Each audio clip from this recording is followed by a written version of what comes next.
Eastern medicine has a very long history. In the past, it has been passed down from generation to generation, whether it's in a written form or by word of mouth or within the family. So they don't have the same kind of level of testing like they have in the Western medicine. In the past, Western medicine view it as a very skeptical phenomena because they don't have the same tests that you can assess for the effectiveness of the Eastern medicine. But nowadays it's not true because the Eastern medicine can go through exactly the same rigorous testing that the Western medicine have because of the advanced technology. For example, Eastern drugs, we can actually isolate them, extract them, and look for the active ingredients with the technology we have, exactly like for Western medicine. And then you can go through the same rigorous testing in cell culture models, animal models, and even in clinical trials. So now Eastern medicine has been recognized as effective in a lot of the different treatments. In the Western medicine, you know, if something goes wrong, you just cut it off, right? Every part of our body has a specific function. The organs just don't function independently because they function as a coherent part of the whole body. So they are there for a purpose, right? So you cannot just cut off one thing and then, you know, hope for the best and then, you know, trying to pump medicine into it and then hopefully it will do the job.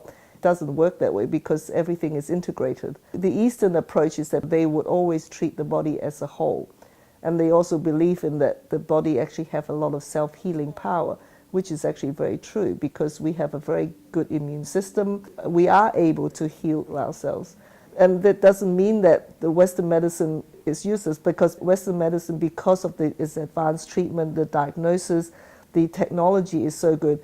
So the two actually complement each other very well. And I think Jiaseng has the right formula in terms of their approach to this holistic treatment, especially in spinal injury, because you can actually see, you know, with X-ray, with MRI, with CT, you know, how looking at the bone degeneration, what regions there were the slip disc, and looking at some of the soft tissues that were affected.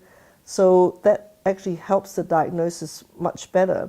So then you can specifically target the area of degeneration. So in this case, with the Jiaseng treatment, where you would put the acupuncture needle to release the muscle tension, and the medicine that the patient is being prescribed would help the bone or the disc recovery, for example, because these are a lot of the time are chronic diseases, so they need, you know, prolonged treatment. So then after 6 months, for example, that the patient treated, then you can go back and have to retake your MRI, and then you can compare to see, you know, how much the patient has improved.